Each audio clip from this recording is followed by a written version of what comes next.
Giving presentation in the field of spin physics for this exceptional audience is a great honor. Thank you very much for it. I will speak about mechanisms of spin-orbit interaction in solids. Some of these are well known and some are less well known. Let me stress that the word mechanism is in plural. This is not a typo. Spin splitting of electron bands arises due to the terms in the Hamiltonian, which include both momentum and spin. This is known as the spin-orbit coupling Hamiltonian. There are two basic mechanisms of this coupling, electric and magnetic. The electric mechanism is well known. Most of the literature only deals with the electric mechanism. The magnetic mechanism is specific for magnetic materials. It is less well known and will be discussed below, but it can be stronger than the electric mechanism, so please pay attention. I will start with describing history, the key symmetry constraints and examples of the electric orbit interaction. Then I will discuss various phenomena arising due to spin-orbit interaction, spin velocity locking, topological band crossings, and the all-electrical control of spin. That's the field of spintronics. After that, I will proceed to introduce and discuss the magnetic spin-orbit mechanism, which is less widely known and, in my view, is of genius, interest, and importance. So let's start. Due to special periodicity of crystals, electron orbital dynamics can be described by quasi-momentum K and its energy spectrum consisting of the sequence of bands, energy as a function of K, periodic in K. Mixing of spin and orbital motions is controlled by spin-orbit coupling. It's crystal dependent, and symmetries are the only fundamental criteria controlling it. Brilliant zone is a fundamental concept. The coupling, spatial, and spin dynamics are imaged inside it. Its volume and shape are determined by crystallographic and magnetic groups. The fundamental question is as follows: whether energy as a function of K bands are spin degenerate or spin split. Answer depends on the symmetry, while the magnitude of spin splitting depends on specific material. Next, we discuss symmetry requirements for spin-orbit band splitting. Historically, the technique for describing the shape of energy bands as a function of momentum K near symmetry points and lines in the Brilliant zone has been developed by Wigner and his collaborators. It was generalized for spin by pairing. Principal challenge is finding double-valued irreducible representations, and the language of the technique is group theory.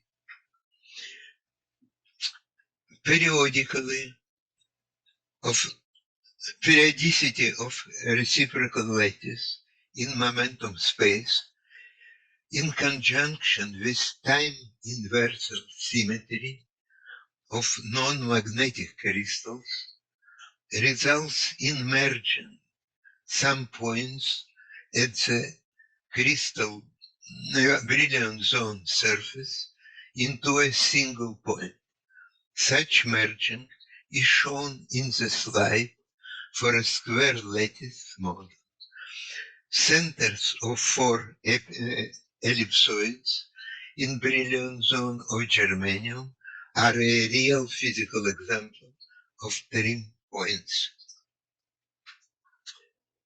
Next, I will talk about electric spin orbit mechanism in non-magnetic crystals. A3b5 compounds are widely represented in semiconductor physics. They exist in two modifications, cubic zinc blende and hexagonal wurtzite. Their energies are close because of identical nearest neighbor environment. But the dispersion laws of electrons near the point k equals 0 differ drastically. Zinc blende unit cell of brilliant zone, spin splitting of the energy spectrum, plus minus signs before the last term, is highly anisotropic. In these layers, Kz is in thin layers, Kz is large and nearly constant. Then energy spectrum is linear in Kx and Ky. Now wurtzite. Left, unit cell and brilliant zone with symmetry elements, points, lines, planes. Right, K-linear dispersion law, insert, and either energy surfaces near the conic, Weil-Dirac point. Topological transition between torus, upper plot, and the spindle torus with emerging small Fermi surface, lower plot. Insert conical point. There are many unique phenomena arising due to spin-orbit interaction. Here I will mention only some of them. One important phenomenon is the spin momentum locking. It is present already in the wurtzite band we just discussed. Here, the spin momentum locking is shown for the same Hamiltonian, but in 2D. That's the plot on the right side. K and S are mutually orthogonal. At the internal branch of the spectrum, spin changes its direction when energy changes and crosses the conical point. Direct coupling between electron velocity and its spin leads to the electric dipole spin resonance, shortly EDSR. It arises from electric dipole dynamics accompanying spin precession. Initially, prediction of EDSR was met with skepticism, and its first observation was a surprise. When I reported it at Landau seminar, Landau himself accepted it instantly, but others were critical. I recall a remark from Ginsburg: since the result is clearly wrong, it must be some mistake in the calculation. To which Landau answered, Vitya, don't you see what kind of Hamiltonian he has?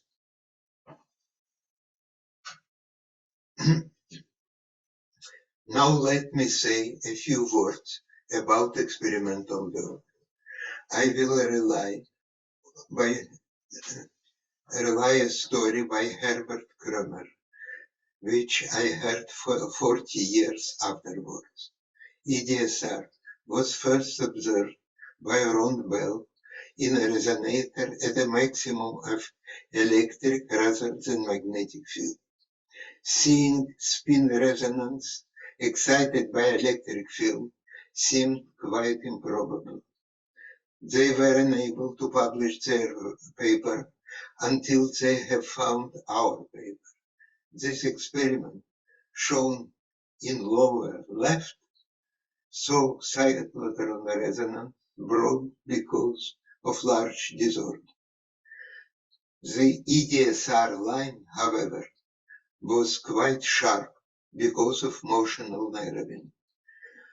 The next crucial step was by Bruce McComb's work, shown on the right. The work marked the true beginning of exploring EDSR. His experiments used large crystals with high quality and a geometry that allowed to observe intrinsic non-dis. Another unique property is diverging magnetic susceptibility due to topological singularity at the conical point. It is seen as a small Fermi surface inside. System is paramagnetic when Fermi level is below the conical point. That's the upper equation. But diverges and becomes diamagnetic. That's the second equation. Change of signs is obvious, and there is inverse square root singularity in the last multiplier. This behavior indicates strong mixing of spin and orbital magnetisms. Without such a splitting, where this increase in susceptibility could come from. Controlling spin by electric fields is a wide multi-subject area. Spin-orbit coupling together with symmetry breaking lead to numerous interesting phenomena. Instead of a detailed review, I will show just one figure from a recent article written by 5 experts. The phenomena illustrated here include spin Hall effect, spin transistor, spin orbit qubits, spin orbit torques, topological and Dirac materials, magnonics, cold atoms, and more. The actual list of active research is even wider, non-reciprocity, and so on. Lastly, I will talk about the magnetic spin-orbit coupling mechanism, which I consider as highly important and which is not investigated until now. There are only very few papers on this subject.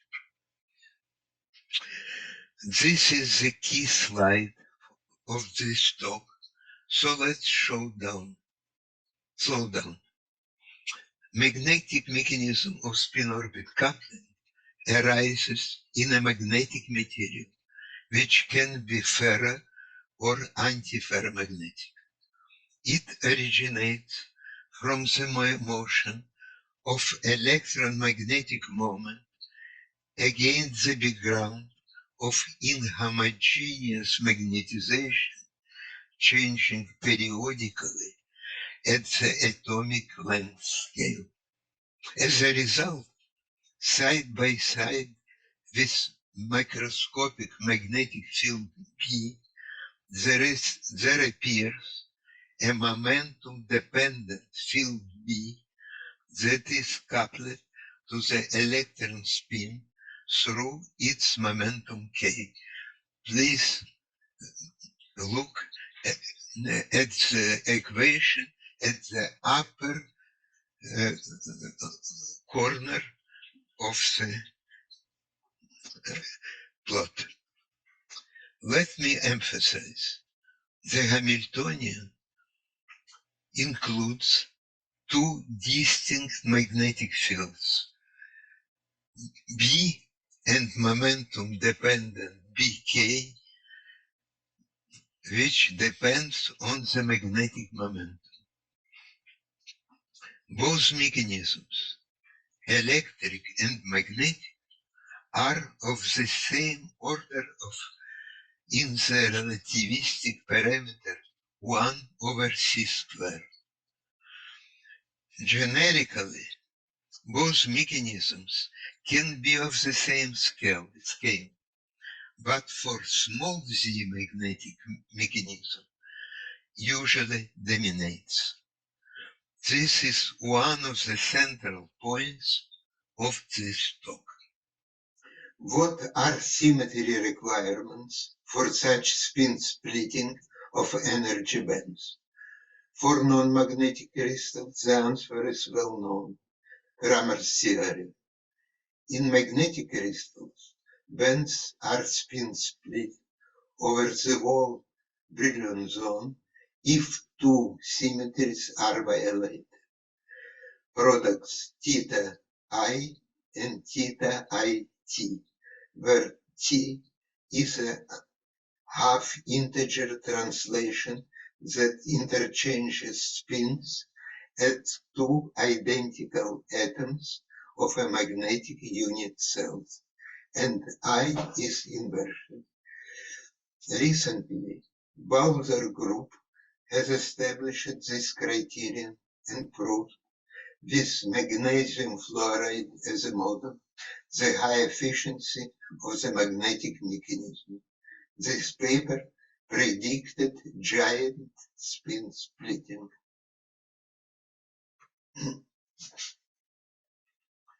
The very recent work predicts an even larger, colossal spin splitting in manganese fluoride monolayer. The gigantic splitting is due to special choice of the 110 orientation of the monolayer. This work nicely complements the